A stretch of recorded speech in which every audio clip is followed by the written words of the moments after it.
Hello everyone. So Saregama India को हमने कल डिस्कस किया था, कंपनी का detail business model analysis, Q4 का रिजल्ट एंड कॉन कॉल में इनका क्या कमेंट्री था, क्या गाइडेंस था FY26 के लिए, सारी चीजें हमने कवर करी। आज इनका जो कॉम्पिटिटर है टिप्स म्यूजिक, जिसका डिटेल बिजनेस मॉडल हमने ऑलरेडी कवर किया है, Q4 का रिजल्ट भी डिस्कस किया है, लिंक वगैरह आपको डिस्क्रिप्शन में मिल जाएगा। इस कंपनी का कॉन कॉल डिस्कशन करेंगे फोर्थ क्वार्टर का। इसमें ये कंपनी क्या डिफरेंट स्ट्रेटेजी फॉलो कर रही है सारेगामा के कंपैरिजन में, उसको देखेंगे।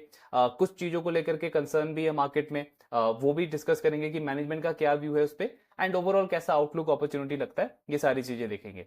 टिप्स म्यूजिक का पूरा FY25 Q4 बहुत अच्छा रहा था, काफी स्ट्रॉन्ग नंबर्स इन्होंने रिपोर्ट करे थे एंड मैनेजमेंट ने काफी अच्छा डेटा भी शेयर किया है। इनका कहना है कि FY23 में हमारा जो एनुअल रेवेन्यू था वो 187 करोड़ था एंड FY25 में हमारा जो एनुअल पैट है वो 167 करोड़ है। तो कहने का मतलब क्या है कि सिर्फ 2 इयर्स के अंदर ऑलमोस्ट हमने हमारे हमारे एनुअल रेवेन्यू को पैट के अंदर कन्वर्ट किया है। और इनका कहना है कि लास्ट 3-4 इयर्स में अगर आप देखोगे तो बहुत कम ऐसी कंपनीज हैं लिस्टेड स्पेस के अंदर जिन्होंने कंसिस्टेंटली इस तरीके का स्ट्रॉन्ग फाइनेंशियल ग्रोथ दिखाया हो। काफी अच्छी ग्रोथ रही है लास्ट 2-3 इयर्स में। देन इस कंपनी का अगर आप जितने भी मैट्रिक्स देखोगे तो काफी स्ट्रॉन्ग है, चाहे हम रिटर्न रेशियोज देखें, ROE ROCE के नंबर एक्सेप्शनल है, 60-70-80% का ROE ROCE है कंपनी का। कैश फ्लो भी काफी स्ट्रॉन्ग है, ऑलमोस्ट जितना भी EBITDA जितना भी पैट होता है इस कंपनी का वो पूरा का पूरा कैश में कन्वर्ट होता है। बैलेंस शीट का साइज देखोगे तो सिर्फ 340-350 करोड़ का बैलेंस शीट है कंपनी का, एसेट वाला पार्ट अगर हम देखें, और उसके ऊपर कंपनी ऑलमोस्ट 300 करोड़ का रेवेन्यू जनरेट करती है। इसी के कंपैरिजन में अगर आप सारेगामा को देखोगे, वो 2100 करोड़ का उसका अराउंड एसेट का साइज है, और उनका रेवेन्यू अगर हम देखें पूरे साल का, सो अराउंड 1170-1180 करोड़ के आसपास उन्होंने रेवेन्यू जनरेट किया है। तो इससे हमको समझ में आता है कि दोनों कंपनीज के बीच में कितना बड़ा डिफरेंस है।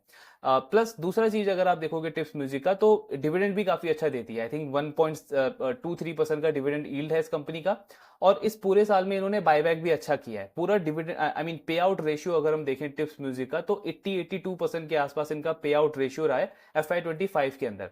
यानी बिजनेस का ग्रोथ तो चल ही रहा है, उससे जो मार्केट स्टॉक को रिवॉर्ड कर रहा है वो एक अलग पार्ट है। इसके अलावा कंपनी भी अलग से शेयर होल्डर्स को रिवॉर्ड कर रही है कंसिस्टेंटली, तो ये काफी अच्छा पार्ट है। ऑलमोस्ट जितना भी प्रॉफिट आता है कंपनी को वो ये अपने शेयर होल्डर्स में डिस्ट्रीब्यूट कर देते हैं, एंड उसके साथ में बिजनेस का परफॉर्मेंस कंसिस्टेंट है तो स्टॉक में भी रिवॉर्ड देखने को मिलता है।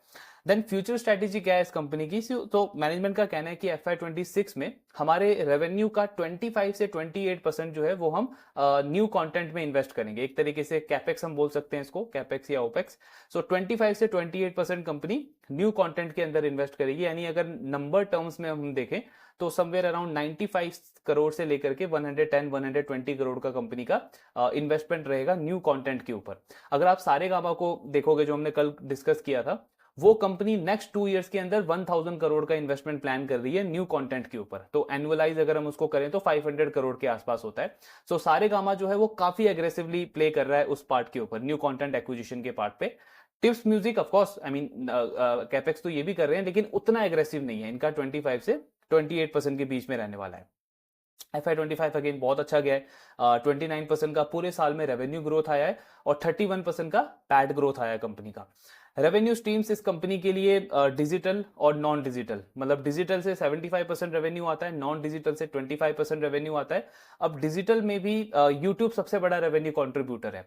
ओवरऑल रेवेन्यू में यूट्यूब 45-50% कॉन्ट्रीब्यूट करता है कंपनी के रेवेन्यू में, और बाकी का जो 25% है वो जैसे आपका स्पॉटिफाई हो गया, गाना है, हंगामा है, ये जो आपके डिफरेंट डिफरेंट OTT एप्स हैं, इनसे बाकी का 25% आता है। जो नॉन डिजिटल वाला पार्ट है 25%, उसमें आपका सारा पब्लिकेशंस वाला जो रेवेन्यू स्ट्रीम हो गया, जैसे कोई मूवी में, वेब सीरीज में, या शॉर्ट फॉर्मेट कंटेंट में अगर इनका कोई म्यूजिक वगैरह यूज हो रहा है तो उससे इनको रेवेन्यू आता है। कहीं पे लाइव इवेंट हो रहा है, वहां पे इनका म्यूजिक यूज हो रहा है, उससे इनको रेवेन्यू आता है। तो बाकी का 25% वहां से आता है, 75% कोर डिजिटल रेवेन्यू है कंपनी का। देन Q4 में सोनी म्यूजिक के साथ में इनका जो पहले जो डील था उसको इन्होंने और एक्सटेंड किया है, प्लस उसमें यूट्यूब भी ऐड कर दिया है। तो आज के टाइम पे अगर आप टिप्स म्यूजिक को देखोगे तो ग्लोबल फॉर्मेट में, मतलब ग्लोबल लेवल पे, दो कंपनीज के साथ में इनका इनका एक तरीके से डील चल रहा है। एक तो वार्नर म्यूजिक के साथ में, जिसके साथ लास्ट 2-3 इयर्स में ऑलरेडी काफी अच्छा रिस्पॉन्स मिला इस कंपनी को, और इन्होंने आई थिंक अब ये FY27 तक इस डील को एक्सटेंड किया है। सोनी म्यूजिक के साथ में पहले भी चल रहा था, लेकिन पहले उसमें यूट्यूब नहीं था। अब इन्होंने यूट्यूब भी ऐड कर दिया है, प्लस मैनेजमेंट कह रही है कि आई मीन ग्लोबल लेवल पे और भी डिफरेंट डिफरेंट जो प्लेटफॉर्म्स हैं वहां पे हमको एक्सपोजर मिलेगा सोनी म्यूजिक के साथ में जो डील हुआ है उसके साथ में। ग्रोथ ड्राइवर क्या है, तो दो सबसे बड़े ग्रोथ ड्राइवर है। एक तो इस कंपनी का जो पोर्टफोलियो है, जो कैटलॉग है इनके पास में 90s से लेकर के 2000 तक के जो सॉन्ग्स हैं, 2010 तक के, वो एक बहुत बड़ा ग्रोथ ड्राइवर है इस कंपनी के लिए।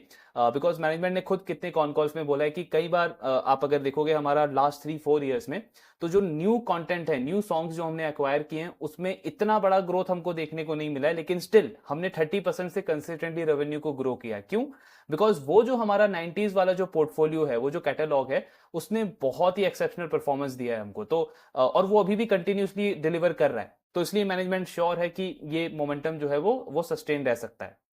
दूसरा ग्रोथ ड्राइवर ऑफ कोर्स आपका, जो कंपनी न्यू कंटेंट को एक्वायर करते चली जा रही है। तो ये दो मेन ग्रोथ ड्राइवर है कंपनी के लिए।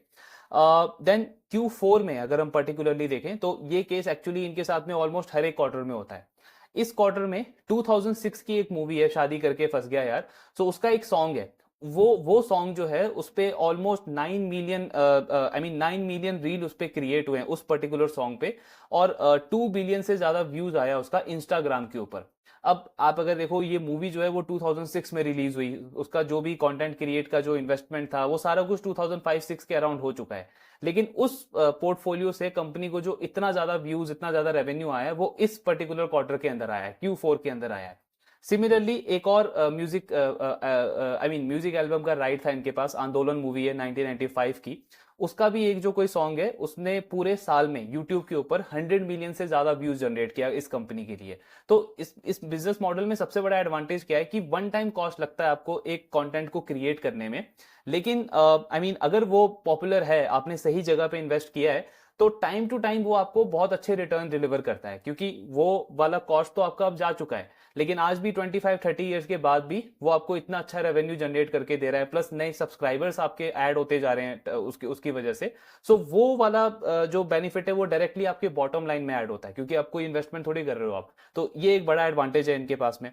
एंड यहीं पे सारे गामों को एक डिसएडवांटेज है, मतलब फॉर्चुनेटली अनफॉर्चुनेटली उस कंपनी ने 90 से लेकर के 2000-2010 के पीरियड में कुछ खास एक्विजिशन किया नहीं है। And tips music T series को एक बहुत बड़ा एडवांटेज है वहां पे, क्योंकि ये जो जितनी भी पॉपुलेशन है जो आज के टाइम पे डिजिटली कंटेंट को कंज्यूम कर रही है, ये सारे जो हैं वो मोस्टली 90s में इनका बॉर्न हुआ है, तो ये ज्यादा रिलेट करते हैं उस कंटेंट के साथ में, रेदर देन कि वो जो 50s का 60s का जो कंटेंट है, वो जो सॉन्ग्स हैं, हमारे एक तरीके से जो ग्रैंड पेरेंट्स हैं वो उस कंटेंट के साथ में ज्यादा रिलेट करेंगे। एंड डिजिटली वो प्रेफर करते नहीं है इस तरीके के सॉन्ग्स को कंज्यूम करना। तो यहाँ पे एक थोड़ा सा डिसएडवांटेज है सारे गामा के पास। मे बी इसीलिए वो कंपनी अभी इतना एग्रेसिवली इन्वेस्ट कर रहा है न्यू कंटेंट के ऊपर, बिकॉज आप अगर सारे गामा का माइंडसेट देखोगे, तो उनका माइंडसेट इस तरीके से कि चाहे रीजनल कंटेंट हो या हिंदी फिल्म म्यूजिक हो या आपका साउथ का म्यूजिक हो, हर एक सेगमेंट के अंदर हमको बहुत एग्रेसिवली जाना है, हमको ज्यादा से ज्यादा कंटेंट एक्वायर करने पे फोकस करना है। इसी माइंडसेट के साथ वो लास्ट 3-4 ईयर्स के अंदर बहुत ज्यादा इन्वेस्टमेंट कर रहे हैं। अब इसमें ड्रॉबैक क्या है कि उनका नंबर ऑफ सॉन्ग्स तो बहुत बढ़ जाएगा, सॉन्ग्स की लाइब्रेरी का कलेक्शन तो काफी इंक्रीज हो जाएगा, लेकिन हिट रेशियो अगर कम रहा, सक्सेस रेशियो अगर कम कम रहा, जो कि इस इंडस्ट्री के अंदर नॉर्मल देखा जाता है, तो पैट के ऊपर काफी लंबे टाइम तक प्रेशर रह सकता है सारे गामा के लिए। तो ये चीज ऑफकोर्स हमको आगे चल के मॉनिटर करनी है। देन यूट्यूब का इनका सब्सक्राइबर बेस अगर हम देखें तो 22% के कैगर से ग्रो किया है लास्ट 3 ईयर्स के अंदर। और वही जो हमने डिस्कस किया था कि ओवरऑल 82% का पे आउट रेशियो रहा है इस कंपनी का FY25 में। देन वार्नर म्यूजिक के साथ में जो इनका डील हुआ है, उससे 25% रेवेन्यू आया कंपनी को पूरे FY25 के अंदर।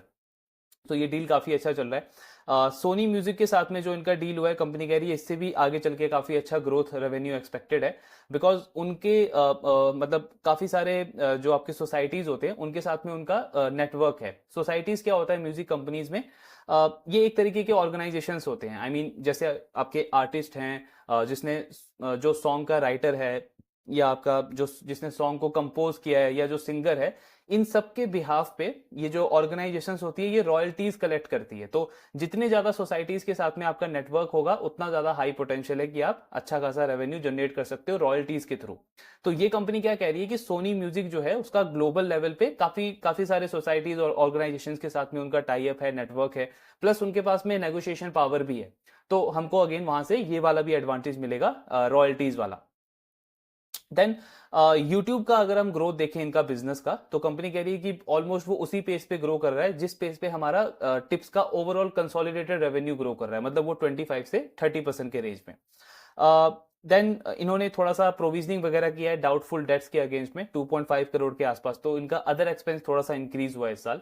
मैनेजमेंट का कहना है कि आई मीन 3 इयर्स से भी ज्यादा टाइम हो गया इन्होंने किसी कंटेंट के लिए पे किया था, तो उसके अगेंस्ट में इन्होंने ये प्रोविजन किया है, प्लस एक अपने लैंडलॉर्ड को इन्होंने एक लोन दिया था उसके अगेंस्ट में भी इन्होंने प्रोविजन कर दिया है। तो जितना भी प्रोविजन रिक्वायर्ड था वो कंपनी अब कर चुकी है। अब आगे चल के अगर रिकवरी होती है यहाँ से तब इनको बेनिफिट मिलेगा, अदरवाइज और कोई फाइनेंशियल हिट कंपनी एक्सपेक्ट नहीं कर रही आने वाले क्वार्टर्स में। देन इनका कंटेंट कॉस्ट इंक्रीज हुआ है।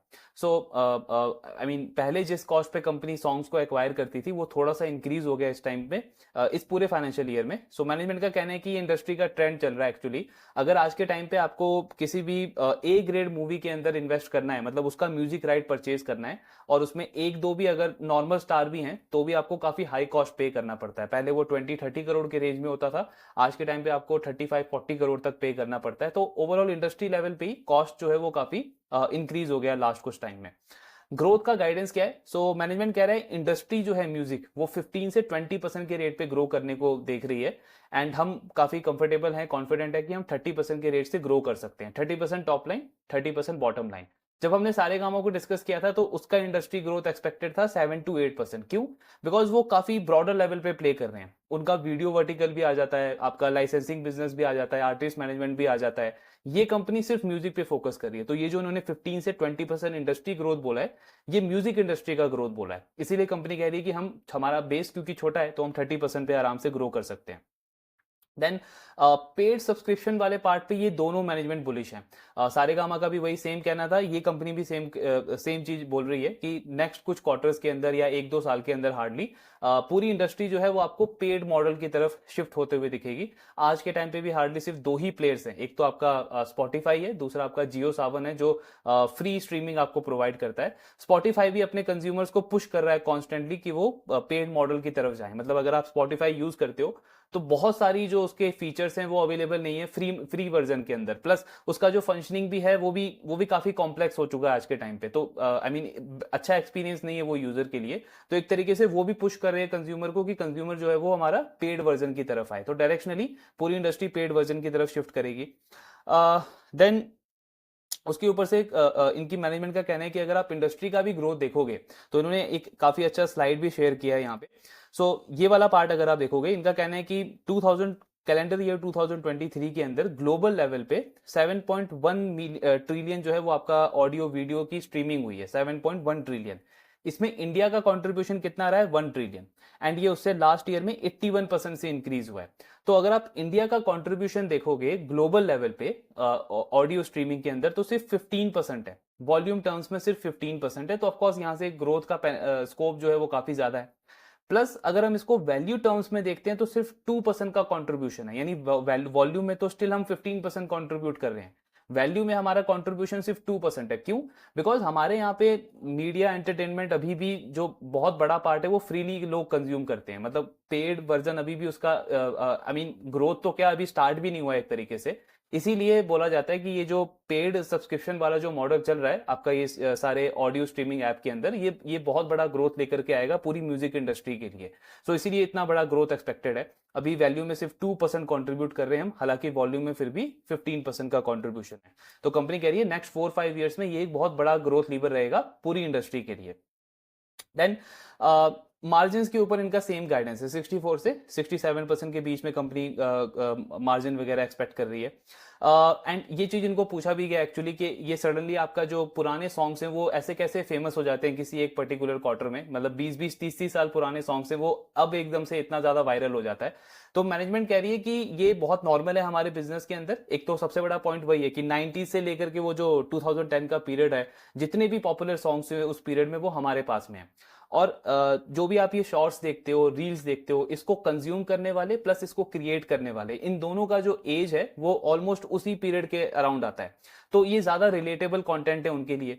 और इसमें क्या होता है कि किसी भी एक पर्सन को अगर एक कोई सॉन्ग पसंद आता है, एंड आई मीन कई बार ऐसा होता है कि वो मे बी वो सॉन्ग इतना ज्यादा अच्छा ना हो, लेकिन उस रील को जो उन्होंने क्रिएट किया है, जो वो क्रिएटर है, उस रील को क्रिएट करने में आई मीन उनकी कुछ ऐसी क्रिएटिविटी होती है जो बहुत वायरल हो जाती है, एक तरीके से सेंसेशन हो जाता है। एंड उसके बाद वन बाय वन उसको उसके ऊपर काफी सारे और रील बनते हैं। कुछ लोग जो हैं वो यूट्यूब पे जाके उस सॉन्ग को सुनते हैं, कई लोग अलग अलग प्लेटफॉर्म पे जाके उस सॉन्ग को सुनते हैं। सो इस तरीके से चीजें चलती है जो कि बहुत नॉर्मल है। एंड हमारे केस में एडवांटेज इसीलिए बिकॉज हमने उस टाइम पे बहुत एग्रेसिव एक्विजिशन किया था वो पूरा 10-15 ईयर्स के अंदर। तो ये वाला पूरा पार्ट है। देन इस फाइनेंशियल ईयर में अगर आप इनका कंटेंट एक्विजिशन देखोगे, न्यू सॉन्ग्स को जो इन्होंने एक्वायर किया है वो काफी कम हो गया लास्ट ईयर के कंपैरिजन में। अगेन आई थिंक इन्होंने ये डेटा यहाँ पे शेयर किया है। सो आई मीन FY22 से FY23 में अगर आप कंपेयर करोगे तो न्यू सॉन्ग्स एक्विजिशन कंपनी का ऑलमोस्ट 3x हो गया था। देन FY24 में ये नंबर घट गया, और इस साल अगर हम कंपेयर करें तो ऑलमोस्ट हाफ हो गया ये नंबर FY23 के कंपैरिजन में। तो नंबर ऑफ सॉन्ग्स जो इन्होंने एक्वायर किए हैं वो काफी कम हो गया है लास्ट 2-3 ईयर्स के कंपैरिजन में, लेकिन उस सॉन्ग्स को एक्वायर करने का जो कॉस्ट है वो काफी इंक्रीज हो गया है। तो इसका मेन रीजन एक तो उन्होंने वो बता दिया कि ओवरऑल इंडस्ट्री में कॉस्ट काफी ज्यादा इंक्रीज हो गई है। दूसरा एक रीजन ये भी है कि ये कंपनी अब जो है वो फिल्म म्यूजिक की तरफ ज्यादा फोकस कर रही है। जैसे आप Q4 में भी देखोगे तो इन्होंने नॉन फिल्म सॉन्ग्स को ज्यादा एक्वायर किया है, लेकिन आगे चल के इनका कहना है कि जो मूवी वाले जो सॉन्ग्स होते हैं, फिल्म सॉन्ग जो होता है, उस पर हम ज्यादा फोकस करेंगे। तो क्वालिटी पे ज्यादा फोकस रहेगा इन कंपैरिजन टू क्वांटिटी। इसी को लेकर के एक्चुअली थोड़ा सा कंसर्न भी है मार्केट में, बिकॉज सारे गामा को हम देख रहे हैं तो वो काफी एग्रेसिवली एक्विजिशन पे फोकस कर रहा है। हर एक रीजनल कंटेंट हो या कोई भी कंटेंट हो वो सबको एक्वायर करने पे फोकस कर रहा है। एंड वहीं पे टिप्स म्यूजिक का स्ट्रेटेजी थोड़ा सा अलग हो गया है। लास्ट 2-3 ईयर्स के अंदर कंसिस्टेंटली कंपनी जो नए सॉन्ग्स को एक्वायर कर रही है वो नंबर काफी कम हो गया है। इस साल तो उन्होंने फिर भी 443 किया है। FY26 के लिए कंपनी का गाइडेंस है 100 से 125 सॉन्ग्स का। तो ये एक थोड़ा सा कंसर्न रेज कर रहा है कि क्या कंपनी यहाँ पे मार्केट शेयर लूज तो नहीं करेगी। लेकिन इस पे मैनेजमेंट का व्यू क्या है? सो मैनेजमेंट का व्यू है कि मार्केट शेयर जो हम गेन करते हैं, लूज करते हैं, वो इस पे डिपेंड नहीं करता है कि कितने नंबर ऑफ सॉन्ग्स आपने एक्वायर किया है, बिकॉज वो तो ऑफकोर्स आपके पास जितना कैपिटल है आप उतना सॉन्ग्स एक्वायर कर सकते हो। लेकिन आपका स्ट्रेटेजी या आपका एग्जीक्यूशन वहां पे ज्यादा मैटर करता है कि आपने किस बेसिस पे, किस क्वालिटी ऑफ सॉन्ग्स को आपने एक्वायर किया और आपका सक्सेस रेट कितना है। तो इनका कहना है कि आई मीन फॉर एग्जाम्पल अगर एक साल में पूरे बॉलीवुड के अंदर 1000 मूवीज रिलीज होती है तो उसका सक्सेस रेशियो जो है वो 8 से 10% का ही है। सो हमको वो 1000 मूवीज के ऊपर फोकस नहीं करना है, हमको वो 1000 नंबर के ऊपर फोकस नहीं करना है, हमको वो 8 से 10% जो वो बकेट है उसके ऊपर फोकस करना है। क्योंकि उसमें से जितना ज्यादा पार्ट हम ऐड कर लेंगे अपने कंटेंट के अंदर, अपने सॉन्ग्स लाइब्रेरी के अंदर, उतना ज्यादा हमारे लिए वो सस्टेनेबल ग्रोथ लेके आएगा आने वाले ईयर्स के लिए। जैसे इन्होंने एक एग्जांपल भी दिया कि अगर आप हमारी टीम का साइज देखोगे तो 10 मेंबर्स की हमारी टीम है, और फॉर एग्जांपल अगर हम 500 सॉन्ग्स रिलीज करते हैं एक साल के अंदर तो एक मेंबर को 50 सॉन्ग्स के ऊपर फोकस करना पड़ेगा। तो मतलब उनका जो वर्कलोड है वो काफी इंक्रीज हो जाएगा। इसीलिए हमारा फोकस है कि क्वांटिटी को टारगेट नहीं करना है, क्वालिटी पे टारगेट करना है। तो अगर हम नंबर ऑफ सॉन्ग्स 500 से एकदम से काफी कम कर देंगे तो उनका जो वर्कलोड है वो एकदम से बहुत कम हो जाएगा। वो फ्रीली काम कर सकते हैं और क्वालिटी हमें प्रोवाइड कर सकते हैं। हम ज्यादा से ज्यादा सॉन्ग जो है उसको रिजेक्ट कर सकते हैं। हमारे पास में एक एडवांटेज होगा कि हमको सिर्फ क्वालिटी आर्टिस्ट के साथ में, क्वालिटी म्यूजिक लेबल के साथ में हमको काम करना है, जो हमको ज्यादा सक्सेस रेशियो प्रोवाइड करेगा। मैनेजमेंट कॉन्फिडेंट क्यों है स्ट्रेटेजी के ऊपर? बिकॉज इनका कहना है कि 2003 से लेकर के जो 2015 का पीरियड था उसमें म्यूजिक इंडस्ट्री अच्छा नहीं कर रहा था, लेकिन हमने यही स्ट्रेटेजी फॉलो करी थी और उसमें हमारा सक्सेस रेशियो जो है वो 85 से 90% रहा था। मैनेजमेंट कह रहा है आज के टाइम पे अगर इस स्ट्रेटेजी से हम 50% के आसपास भी अगर हम सक्सेस रेशियो अचीव कर लेते हैं तो हमारे ग्रोथ जो हम टारगेट कर रहे हैं वो उसके लिए वो बहुत है। सो इसलिए मैनेजमेंट कॉन्फिडेंट है। प्लस इनका कहना है कि अगर आप हमारा क्वालिटी वर्क देखोगे, जो हमारा पास्ट का एक्सपीरियंस है, तो 88 से लेकर के 2003 में जितने भी इन्होंने सॉन्ग्स एक्वायर करे हैं, इनका कहना है कि उस टाइम पे हर एक साल में जो फिल्म फेयर अवार्ड होता था उसमें टॉप 10 सॉन्ग्स में से 7 से 8 सॉन्ग जो हैं वो टिप्स म्यूजिक के होते थे। और नॉमिनेशंस जो हैं उसमें से 5 नॉमिनेशंस में से 3 से 4 नॉमिनेशन अगेन टिप्स म्यूजिक का जाता था। तो कंपनी का कहना है कि हमारा एक्सपीरियंस बहुत अच्छा है इस चीज में। सो इसलिए हम कॉन्फिडेंट है कि इसको हम मैनेज कर सकते हैं आगे चल के। इवन तो नंबर कम रहेगा लेकिन सक्सेस रेशियो ज्यादा रहेगा। सो ये चीज के ऊपर इनका टारगेट है।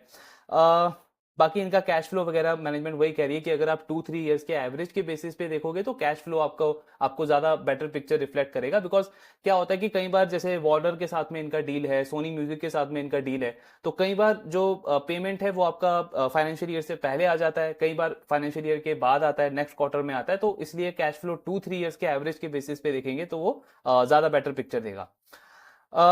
बाकी अगर हम देखें तो म्यूजिक इंडस्ट्री का ग्रोथ कैसे सस्टेनेबल है, ये कंपनी कैसे 30% ग्रोथ को लेकर के कॉन्फिडेंट है। सो कंपनी कह रहा है कि इंडस्ट्री का साइज आज के टाइम पे 3000 से 4000 करोड़ का है, एंड ये एक्सपेक्टेड है कि नेक्स्ट 4-5 ईयर्स के अंदर 10,000 करोड़ का हो जाएगा।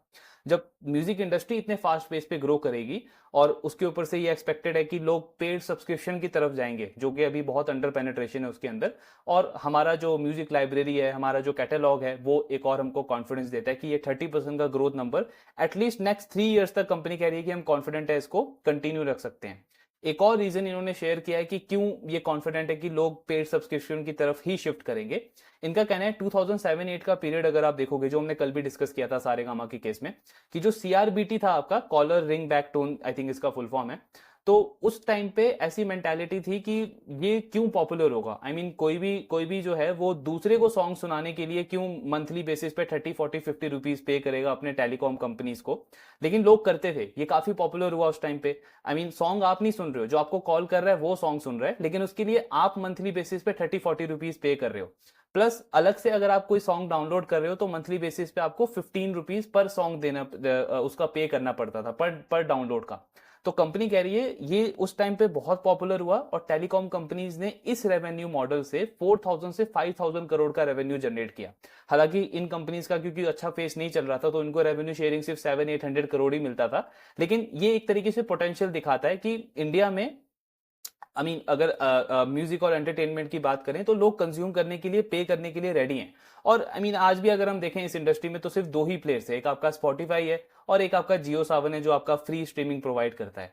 जियो का जो हॉटस्टार है वो उसमें ऑलमोस्ट सारी चीजें वो अब पेड वाले वर्जन में शिफ्ट कर चुका है। सो सिर्फ उनका जियो सावन ही अभी फ्रीली बचा है। स्पॉटिफाई का हम ऑलरेडी डिस्कस कर रहे हैं कि वो अपने कंज्यूमर्स को पुश कर रहा है पेड मॉडल की तरफ, तो डायरेक्शन तो वहीं जाता हुआ दिख रहा है आगे भी।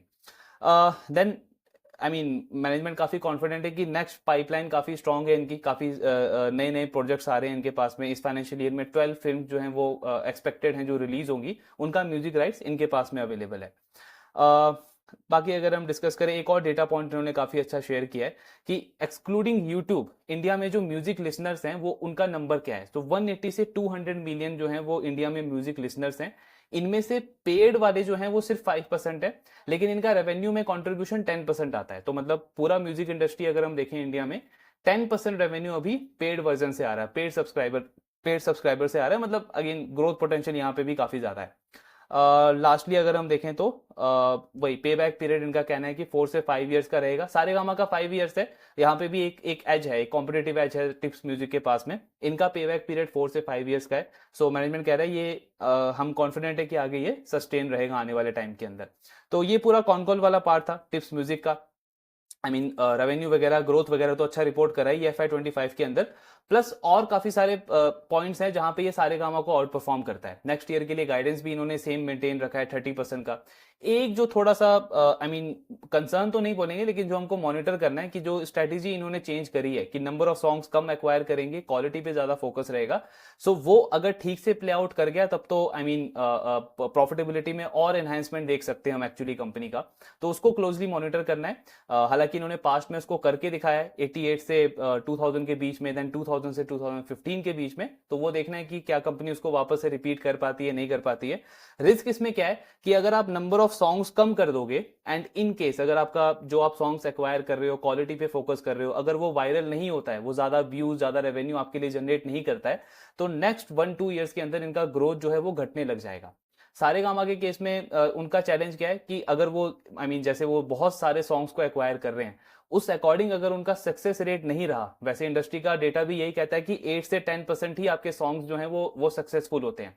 सो अगर उनका सक्सेस रेट अच्छा नहीं रहा सारेगामा के केस में, तो उनके प्रॉफिटेबिलिटी पे प्रेशर पड़ सकता है। सारेगामा का रिस्क है पैड ग्रोथ का, टिप्स म्यूजिक का जो रिस्क है वो है इनका टॉप लाइन का ग्रोथ का। हालांकि टॉप लाइन का ग्रोथ रुक जाएगा तो ऑटोमेटिकली पैड भी आपका कब तक ग्रो करेगा, तो वो चीज मॉनिटर करनी है। अभी तक टिप्स म्यूजिक ऑफ कोर्स सारे फ्रंट पे काफी अच्छा कर रहा है, पास्ट का जो उनका ट्रैक रिकॉर्ड है वो भी कॉन्फिडेंस देता है एक तरीके से कि मैनेजमेंट इसको एग्जीक्यूट कर लेगा, लेकिन हमको वो क्लोजली मॉनिटर करना है। डील अगर आप देखोगे तो फॉरवर्ड पी इनका 1 ईयर के बेसिस पे 37-38 का है, बट अगर कंपनी इस चीज को, इनका तो गाइडेंस 3 ईयर्स का है, बट अगर हम 2 ईयर्स का भी एस्टिमेट लेके चले कि कंपनी ये वाला एग्जीक्यूशन 2 ईयर्स तक भी कंटिन्यू रखती है, तो इनका फॉरवर्ड पी बिलो 30 आ जाता है।